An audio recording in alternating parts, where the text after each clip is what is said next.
হ্যাঁ, আপনারা বাড়িতে বসে না থেকে যার যতটুকু জমি আছে এরকম ফসল করেন। ফসল করলে কি হবে, নিজের জমির ফসল আপনি নিজে নিজে খেতে। বাবা কি করো এখানে? জঙ্গল কাটি মা, এই বাগানের মধ্যে জঙ্গল দিয়ে ভরে গেছে, তো এগুলো না কাটলে কেমনি হবে?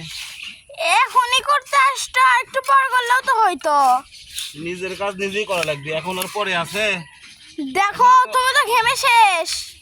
দেশের যে অবস্থা, কও কামলা লিবারে গেলে যে টাকা দেবে সেই টাকা কই পাবো এখন? অর্থাৎ নিজের কাজ নিজে নিজেই করি। হ্যাঁ করো। এগুলো পরিষ্কার না করলে, জঙ্গল পরিষ্কার না করলে তোমার ই হবে কেমনে? কি হবে? এগুলো সবজি কি হ্যাঁ। এই দেখো না কি সবজি লাগাচ্ছে তোমার আম্মু, এই যে এক সবজি ওই এক সবজি ওই এক সবজি, হ্যাঁ তার ভিতরে এই জঙ্গলগুলো ঢুকে গেছে, বুঝছো? জঙ্গলগুলো তাড়াতাড়ি পরিষ্কার করতে হবে। এই জঙ্গলগুলো পরিষ্কার করে নেই। হ্যাঁ, আপনারা বাড়িতে বসে না থেকে যার যতটুকু জমি আছে এরকম ফসল করেন।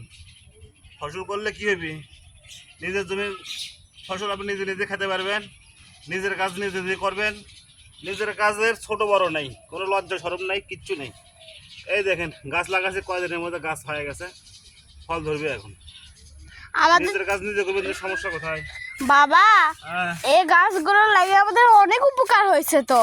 অনেক উপকার এখান করে। থেকে আমরা অনেক মরিচও নিয়ে গেছি।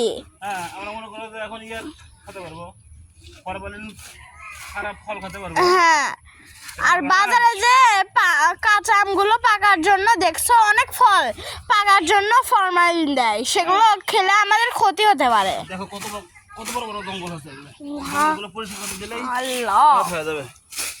দেখে শুনে পরিষ্কার করো। আচ্ছা তুমি যাও। আচ্ছা, আল্লাহ হাফেজ। আল্লাহ হাফেজ। তুমি আসো।